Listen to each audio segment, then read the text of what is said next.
打開世界地圖，你的目光很難第一時間在這個角落停留。3.6萬平方公里，沒有一滴可以影響國際市場的石油，沒有一座能支撐重工業的鐵礦，甚至連抵禦地緣風暴的戰略重心都極度匱乏。在傳統的工業霸權邏輯裡，這是一個連上排賽的資格都沒有的地方。但今天，只要這個島嶼上的某台極紫外光刻機停止運轉48小時，大洋彼岸的蘋果總部就會陷入產能恐慌。硅谷的絕大多數人工智能巨頭們將面臨雪力斷供。全球的數字經濟將不可逆轉地大面積停擺。從上個世紀70年代瀕臨崩潰的地緣棄子，到今天握住全球科技咽喉的絕對基礎設施，台灣到底向世界隱瞞了什麼？這不僅是一個關於一家晶圓代工巨頭的商業神話，更是一場跨越半個世紀，用工程師紅利對賭全球霸權的極限生存遊戲。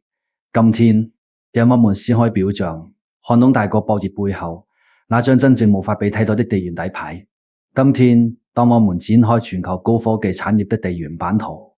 你的目光總會不由自主地被西太平洋上那座微小的島嶼所牽引。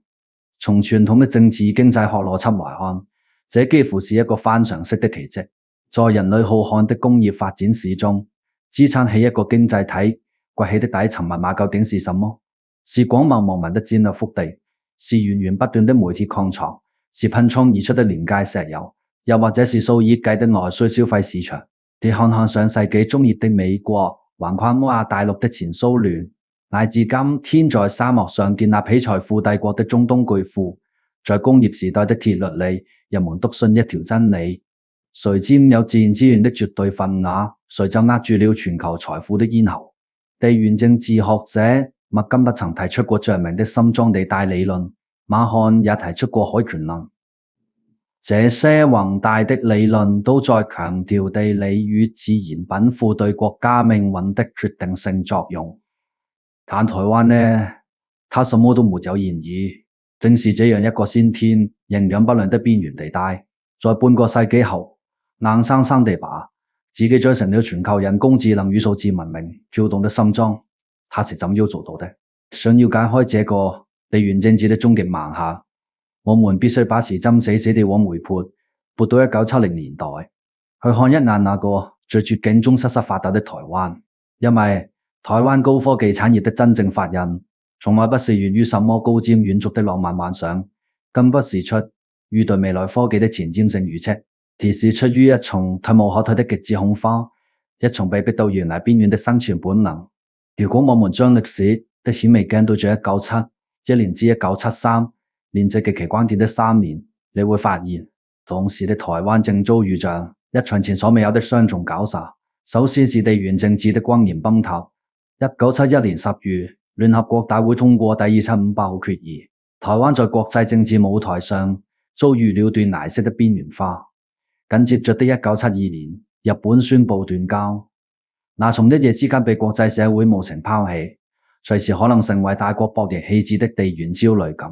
猶如厚重的烏雲籠罩着全島2000多萬人的頭頂。當你連國際身份都失去的時候，你該拿什麼來證明自己的統戰價值與存在感？在冷戰的鐵幕下，沒有人在乎一個失去戰略支點且資源匱乏的孤島的死活。還沒等他們從巨大的政治休克中喘過氣來，致命的經濟海嘯隨之降臨。1973年，第4次中東戰爭爆發，引發了第一次全球石油危機。阿拉伯產油國聯手切斷石油供應，將原油作為政治武器。國際原油價格在短短幾個月內暴漲了整整4倍，從每桶不到3美元狂飆到接近12美元。對於當時的台灣而言，這不僅僅是輸入性通貨膨脹那樣簡單，這是真真切切的生存休克。這裡我們必須引入一組極其殘酷的歷史數據。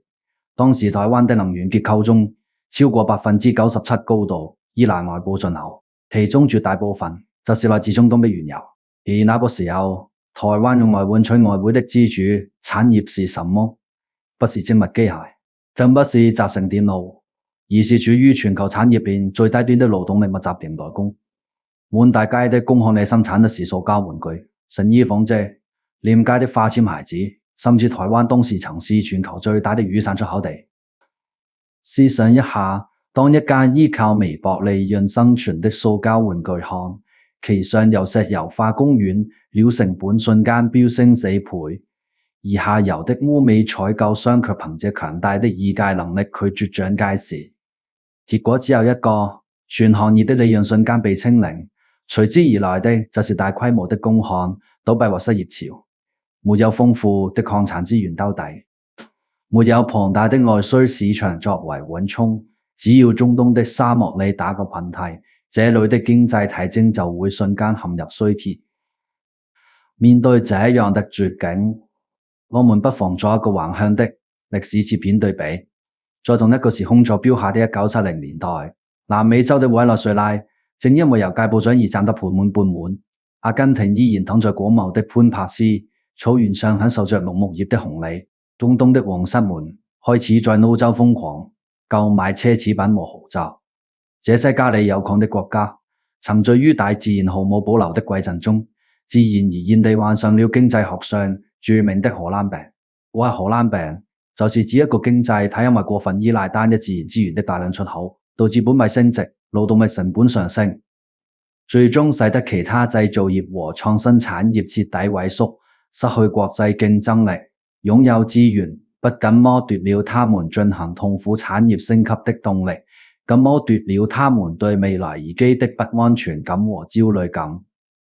財富來得太容易，以至於沒有人願意去從事需要長週期投入的複雜工程研究。但這恰是台灣最大的幸運，因為沒有退路，可以連做夢的資格都沒有。當大自然和國際社會沒有給你發那派一張資源低牌時，你唯一的出路就是把人本身練成最硬的籌碼。當時的一批頂層決策者在極度的恐慌中突然清醒，既然我們拼石油拼不過中東，拼土地拼不過美洲，拼廉價勞動力遲早會被後來崛起的東南亞或者其他人口大國替代。那要我們唯一能依靠的就只剩下那些不需要大量進口原材料，不依賴龐大土地面積，只依賴於人類大腦與工程紀律的高附加值產業。這是一重極其慘烈的戰略覺醒。他們意識到，必須尋找到一種能夠徹底擺脫對大宗商品依賴，卻又能使之陷入全球供應鏈深處的生存方式。半導體在這個時候甚至還沒有完全進入他們的視線中心，但那個指向技術密集型的羅盤已經在這場生存危機的倒逼下被死死地釘在了紅線圖上。歷史的吊詭往往在於，一個經濟體能夠構築出的最堅不可摧的霸權底座，往往不是建立在流出那異物的煙台之地，而是被逼迫於退無可退的萬丈深淵。既然認清了殘酷的現實，接下來的問題是，牌桌上空空如也，連籌碼都沒有，究竟該靠什麼開告？在1970年代的中期，高科技產業，特別是半導體集成電腦，對台灣來說就像是遙不可及的天方夜譚。當時的全球產業中心依然是鋼鐵、石化、造船和重型機械，半導體在全世界都屬於剛剛起步的神秘領域。只有美國硅谷的少數極客和大型國防承包商在玩這個昂貴的遊戲。但此時，台灣展現出了令人膽寒的國家腐化，以至於一場豪賭過雲的極周期操作。1974年的一天早晨，台北市一家名叫小欣欣豆漿店的早餐鋪裡進行了一場被後人稱為改變台灣命運的非正式會議。時任經濟部長孫運璇、交通部長高玉樹、電信總計部長方賢齊以及從美國回來的海外華人專家潘文淵等人，在一頓極其普通的豆漿油條間，拍板決定了一項史無前例的宏大計劃，全面進軍集成電腦產業。你要知道，當時台灣的財政並不寬裕，1000萬美元的初始啟動資金對於當時的政府來說是一筆不小的巨款。這從在連飯都快吃不飽的時候，更要把大筆資金集向一個連大多數官員都聽不懂的微觀世界的行為，需要極大的政治魄力和戰略定力。同年，工業技術研究院，也就是後來大名鼎鼎的工研院正式成立。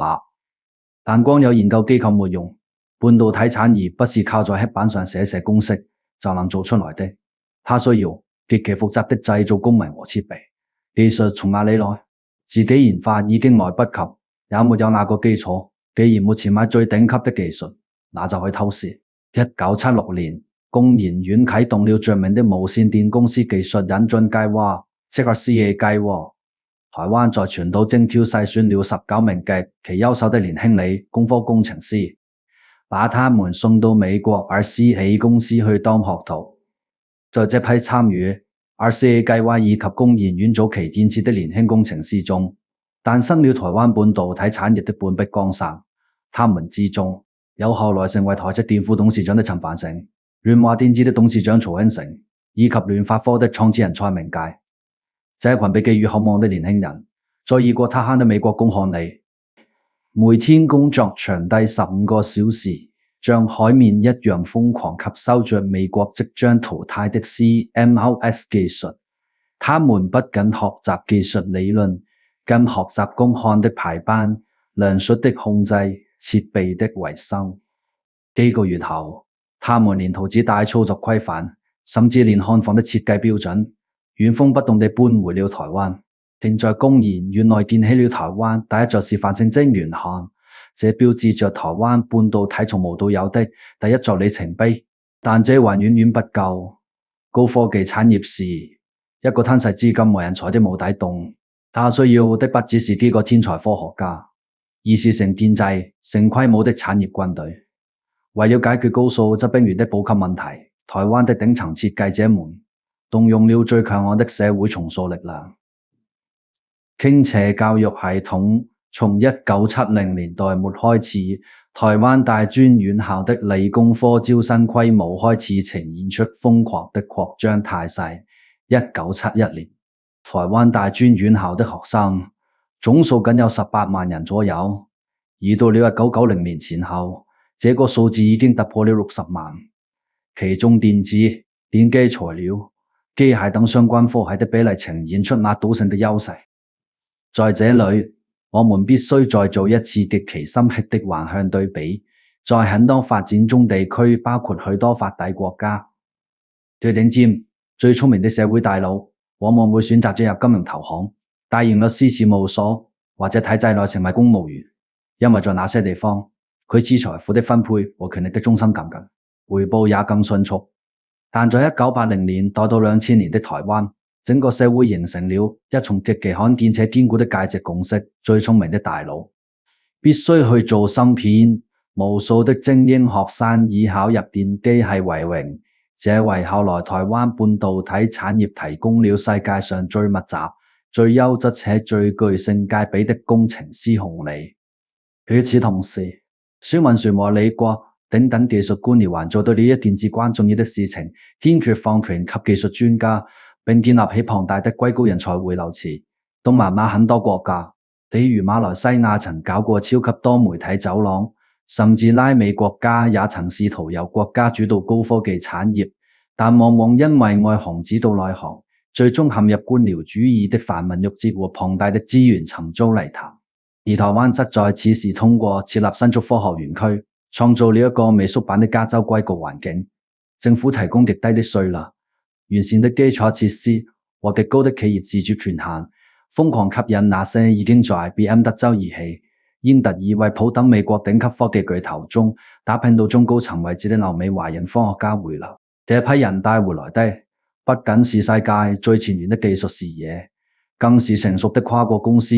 管理經驗和嚴苛的製造文化。當一個社會願意將最頂尖的大腦和最核心的資源毫無保留地集喺一個10年內看不見豐厚回報的幽暗隧道時，這種克制與瘋狂交織的長期主義本身就是一重降維打擊。如果說國家的強行孵化和教育體系的定向輸血給了台灣半導體產業一具堅實的肉身，那要讓它真正擁有靈魂並徹底重塑全球半導體產業版圖的，是一個54歲才回到台灣的老人，他的名字叫張忠謀。1985年，張忠謀應台灣方面之邀，卸下美國德州儀器集團副總裁的耀眼光環，來到台灣接手半導體業務的統籌工作。當時的他在美國科技界已經是一位較負級的人馬。華人能在那個年代的美國核心科技企業做到如此高的位置，實屬罕見。然而，當時擺在張忠謀面前的，絕不是一副好牌，甚至可以說是一個死局。台灣雖然通過工研院和引進技術，有了初步的集成電路製造能力，但整體技術水平落後美國和日本整整2到3代。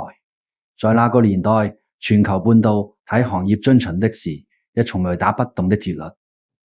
垂直整合製造模式，這意味着像英特爾、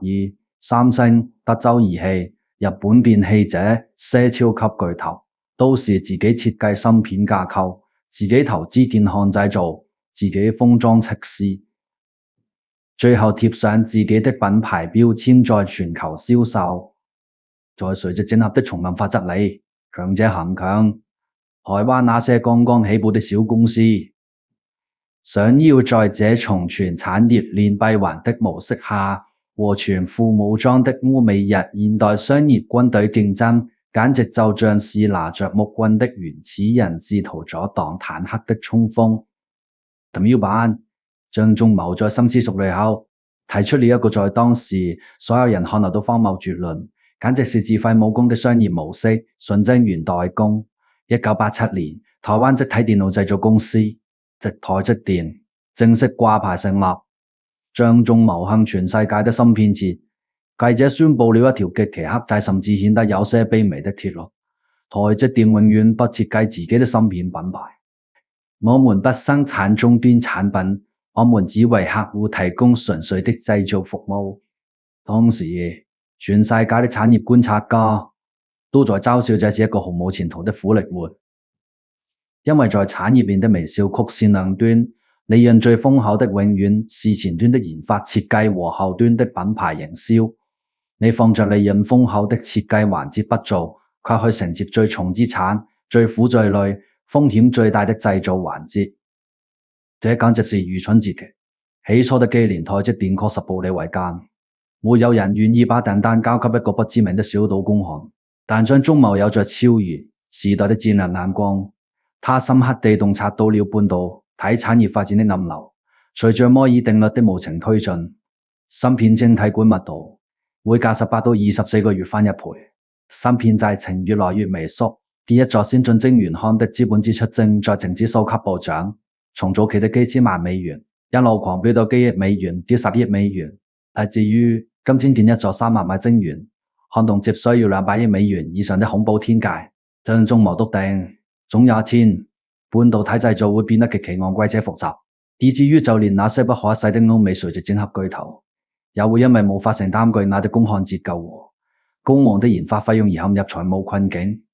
到了那一天，他們將被逼開始製造環節。事實證明，他完全贏得了這場世紀豪賭。近晶圓代工模式不僅徹底解決了中小企業做不起工焊的成本門檻問題，更解決了一個商業世界裏最無形也最昂貴的東西——信任。如果家代工焊自己係設計並銷售芯片，客戶怎要敢把公司最核心的電路圖紙交給你？就像英特爾後來既想做代工業務，賺別人的錢，又想賣自己的處理器，結果就是所有的設計公司都像房產一樣防着他，生怕自己的核心技術被竊取或被逆向工程。而台積電這從絕不與客戶競爭的商業哲學，讓他成功化身為全球半導體產業中的瑞士，絕對中立、絕對安全、絕對保密。這種信任的變現帶來了整個產業生態的基因突變。大量沒有工焊，只有幾十個聰明大腦的無晶圓焊設計公司如雨後春筍般崛起。因為有了台積電作為後盾，英偉達只需專注研究圖形算法，高通只需專注通訊基帶，蘋果可以肆無忌憚地設計出極其複雜的 A 系列和 M 系列處理器，甚至連昔日在個人電腦時代被英特爾壓得喘不過氣來的超微半導體，在果斷賣掉自己所有製造工項，將後輩全心全意交給台積電後，憑借着台積電強大的先進製程火力，在近幾年的處理器大戰中把昔日的老大哥英特爾打得丟盔棄甲。在權力的遊戲中，最高級的獵手往往以僕人的姿態出現。台積電用絕對不與客戶競爭的極度克制，換取了讓全世界頂級大佬都甘願為其打工的無上霸權。時間進入21世紀，當美國和歐洲的政客們猛然驚醒，攤開全球供應鏈的底牌時，恐慌開始在西方世界蔓延。他們震驚地發現，全球超過60%的晶圓代工訂單，90%以上的先進製程芯片，竟然全部集中在這個地緣衝突前沿、面積微小的島嶼上。於是，我們看到無數的大國開始試圖通過行政力量複製台灣的奇蹟。美國出台極其豐厚的補貼法案，歐洲各國民意代表呼籲重建本土產業鏈。日本則拿出真金白銀試圖重振昔日半導體雄風。大家都在想，不就是做芯片嗎？我大國底蘊深厚，錢多地廣，集過幾百億美元買最好的設地，或最貴的人才，難道還搞不出一個台積電？用我們常說的一句話，理想很豐滿，現實很骨感。為什麼無論別的國家怎腰集錢，就是搬不走台灣的半導體神話？答案深深隱藏在兩個極難被量化的詞彙裡：工業風潮與殘酷的量術。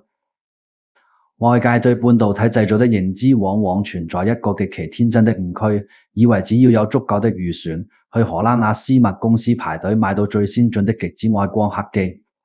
再花重金挖來幾個頂級製程專家，就能像生產汽車一樣源源不斷地做出頂尖芯片。這完全是不懂工、程物理學的門外漢思維。我們來看今天的台灣新竹科學園區，以及延伸至中科、南科的整個西部科技走廊。這根本不是一個傳統意義上的普通工業區，這是一個高度生命化、具有治癒和極速迭代能力的工業蜂巢。在這個蜂巢裡，一家最先進的台積電晶圓看周圍，在一個小時車程的物理半徑內，密密麻麻地分佈着數千家，你甚至叫不出名字的中小供應商。這裡有做高端封裝測試的日月光，有提供極其純淨化學材料的氣體公司，有負責建設超純水回收系統的水務企業，有專門維護高真空環境的設備商，甚至還有能在微米級別加工精密機械零件的隱形冠軍。半導體製造時，一場與時間、粉塵和微觀物理法則的生死競速。在一條擁有上千道複雜工序的產線上，一台昂貴的光刻機如果非計劃停機1分鐘，造成的廢片損失可能就是數百萬甚至上千萬台幣。在台灣的工業文化裡，如果凌晨2點某台關鍵設備突然發出故障警報，供應商的工程師會在接到電話後的半小時內從家裡的被窩爬起，穿着嚴密的無塵服出現在產線上進行緊急搶修。這從極度壓縮的時空距離以及上下游企業工程師之間長達幾十年的默契、極度細緻的信息共享機制和隨叫隨到的超高強度響應能力，被西方社會學家和工程學者驚嘆地稱為不可思議的亞洲工程紀錄。這一匹是美國目前在亞利桑那州強行推進台積電新漢建設時所面臨的致命死穴。由於美國本土半導體製造供應鏈早已空心化，亞利桑那州漢區連一個特殊規格的特重氣體分配料，或者需要尋找一家符合超高潔淨標準的清洗外包商，都必須苦苦等待機週時間從亞洲空運或調派人員。更遑論美國工會制度對於加班的嚴苛限制，與亞洲那從事解決問題為絕對優先的工程文化發生了劇烈的摩擦與衝突。這從水土不服直接導致了美國電焊成本的幾何級數暴增，量產時間點被一推再推。美國人終於沮喪地發現，他們可以靠美元買來最先進的金屬機器，卻永遠買不來由基代亞洲工程師的青春和生命力堆砌而成的工業生態體系。而自從這個龐大生態能夠持續碾壓競爭對手的最高指標，叫做量縮。什麼叫量縮？先進芯片的最大門檻從來不是在實驗室裡做出來，而是能夠在大規模量產中保持極高的合格比例做出來。在動輒上千道工序中，每一道工序哪怕只有9%、19.99%的成功啦，累乘下來最終的合格率也可能低得令人髮指。這意味着什麼？這意味着在耗費相同的光刻機折舊時間、相同的人力成本和昂貴的材料成本下，台積電的單顆芯片成本只有對手的將近一半。這從由於30多年製造經驗累積、無數次試錯換來的量術優勢，是任何資本大鱷在短期內都無法用金錢填平的嘆息之牆。只要別人的量術提不上去，哪怕產品賣得再貴，也是每賣一顆都在虧錢。不僅如此，台灣的工程能力已經強大到開始翻向定義和主導上游設備的技術標準。本世紀初，當全球光刻機巨頭們在乾式光刻技術上遭遇波長縮短的物理極限，整個摩爾定律面臨停滯危險時，是台積電的林本堅博士提出了革命性的浸潤式微影技術方案。他創新性地提出用水作為介質來折射光線，動議縮短光波長。當時包括美國同行在內的整個業界都覺得這太瘋狂了，但台積電不僅做出了理論驗證，還聯手當時的二線學拿施密將其變為了現實。這直接將阿施密推上了光刻機王者的神壇，也將美國的光刻機企業徹底掃進了歷史的垃圾堆。台灣不僅在買設備，他已經在教歐洲老牌工業強國怎麼做設備。這從底層的技術話語權是真正的深水區博弈。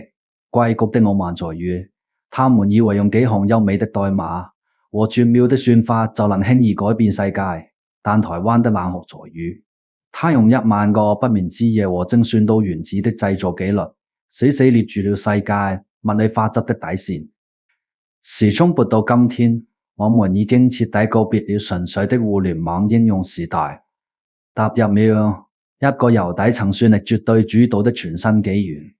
在過去的重工業和內燃機時代，驅動大國機器隆隆運轉的是流淌的血液，也就是石油和堅硬的骨骼即鋼鐵。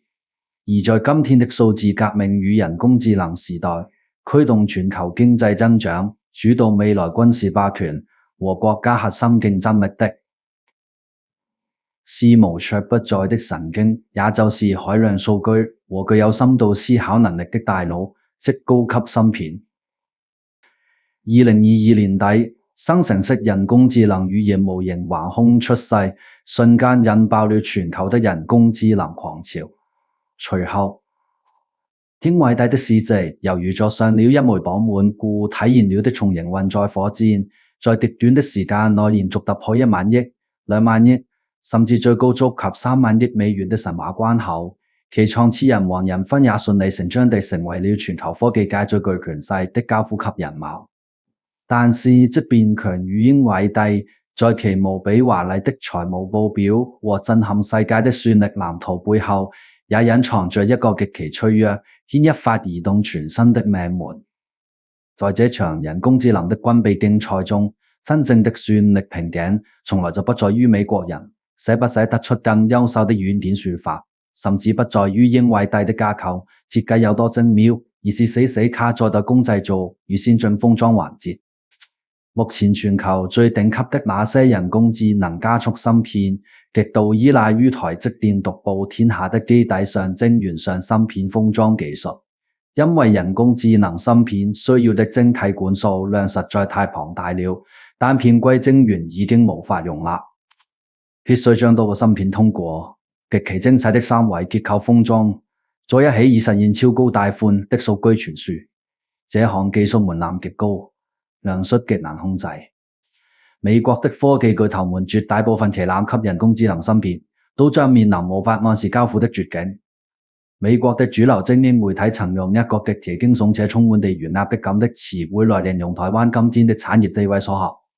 實際上，早在2000年前後，美國專欄作家克雷格艾迪森就極具前瞻性地提出了龜盾理論。他在其著作中深刻地指出，台灣在全球信息技術供應鏈中不可替代的地位，已經自動轉化為其在地緣政治高尼博弈中最強大也最美妙的防禦武器。今天，當全球進入算力爭霸的白熱化階段，這面由硅晶圓、光刻機和幾十萬名爆肝工程師共同作製的盾牌，其戰略硬度已經遠遠超出了當初所有地緣政治專家的想象。這也是為什麼美國在2022年不惜打破長久以來自由市場的禁忌，強行通過了總規模高達520億美元的芯片與科學法案，試圖通過巨大的國家財政補貼、稅收減免以及嚴厲的技術封鎖，將先進半導體製造能力強行從亞洲拉回美國本土。這種焦慮是極其真實的，因為沒有任何一個超級大國願意將自己未來50年的國運和國防安全建立在一個距此競爭對手僅有100多公里、缺乏戰略重心的地震大島嶼上。但事實證明，地緣經濟的龐大引力波和幾十年沉澱下來的工業生態，絕不是華盛頓政客們簽發一紙法案就能輕易逆轉的。無論是在亞利桑那州的荒漠中艱難推進的工項，還是澳洲市圖用補貼擲出的代工夢，都在殘酷的商業現實面前碰了壁。無數權威的國際智庫和供應鏈諮詢機構在經過縝密的沙盤推演後，得出了一個令西方世界感到絕望的統一結論：在未來的5到10年內，全球想要建立一個完全撇開台灣的先進製程和先進封裝供應鏈，不僅在經濟成本上是完全毀滅性的，會導致所有電子產品價格失控，在工程實踐上更是同緣木求魚般的天方夜譚。此時此刻，台灣在全球版圖中的角色已經完成了極其不可思議的歷史性躍升。它從冷戰時期美國在西太平洋的反共前哨陣地，到80、90年代全球消費電子的那州連界代工行，徹底質變成了今天維繫全球科技文明穩定運轉不可或缺的底層基礎設施。它不再是一個可以被隨意割捨的貿易節點，而是變成了像現代社會的自來水和超高壓電網一樣的存在。在日常的繁華中，你也許根本感受不到它的存在，也會驚嘆於手機的流暢、自動駕駛的智能和生成式圖文的奇妙。但只要這個基礎設施因為任何非自然或人為的因素斷供，哪怕僅僅1秒鐘，整個建立在硅基網絡上的現代人類文明就會在極短的時間內發生免息反應，瞬間跌回數字時代的黑暗。當全球超級大國的龐大艦隊在寬廣的太平洋上頻繁游弋，互相展示着毀滅性的肌肉時，真正能夠鉗制全球經濟命脈的絕對威懾力，卻早已靜靜地躺在新竹或台南一間間需要穿戴6層無塵服、溫度永遠限定在22度、空氣潔淨低到人類極限的晶圓看車間裡。如果你把這波瀾壯闊、充滿移機與轉折的50年歷史，往上發進片，站在一個宏大的人類發展史角來審視這一切，台灣實際上向全世界所帶在資源匱乏中掙扎的經濟體，證明了一件足以令人靈魂震撼的事。所謂國運，有時候真的並不是老天爺想泛欺，更不是躺在祖先留下的礦物上坐享其成，而是面對絕境時，一代人甚至幾代人用近乎偏執的紀律和不顧一切的汗水，硬生生從死神手裡拼出來的。他沒有遼闊的疆域和豐富的自然資源兜底，於是他被迫將全部的心血傾着於發展極度複雜的精密製造。他沒有龐大的內需市場可以進行內部經濟循環，於是他死死擁抱全球化，用最謙卑的代工資替接入全球最頂尖的客戶網絡。他沒有先發國家雄厚的資本優勢和基礎科學底蘊，於是他用極其變態的工程師密度、嚴苛的工項紀律和隨叫隨到的服務態度，去一點一滴地構築起高不可攀的技術壁壘。最令人敬畏的是，在過去半個世紀的漫長歲月裡，當世界上許多其他的經濟體在房地產的虛假繁榮中徹夜狂歡，在金融衍生品的高槓桿遊戲裡迷失自我，甚至在政治的內耗中停滯不前時，這個微小的島嶼卻像一個心無旁騖的苦行僧一樣，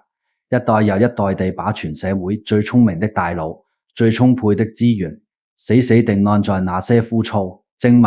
用不得半點沙子的晶圓製造流水線上。同50年前那些縫製塑膠玩具、廉價雨傘的粗糙雙手，到今天在原子尺度上雕刻米級晶體管的無塵服身影，從勉強糊口的低端電子代工，到今天支撐起全球人工智能革命和星辰大海探索的算力底座。這絕不是什麼虛無縹緲的運氣誰稱，這是長期主義在人類產業進化史上最輝煌也最殘酷的一次勝利。無論未來的大國地緣政治如何驚濤駭浪，無論那充滿未知與兇險的修昔底德陷阱如何深不可測，台灣已經通過不可逆的物理製造，將自己深刻而頑固地陷進了人類文明向前的每一個齒輪之中。這或許才是真正讓世界各大經濟體在畏懼中感到羨慕，也最值得我們每一個人、每一個渴望在逆境中突圍的組織去深度反思的地方。這不只是一段關於一個島嶼的科技逆襲故事，這是在極其殘酷的世界叢林法則中，一個先天條件極度孱弱的弱者，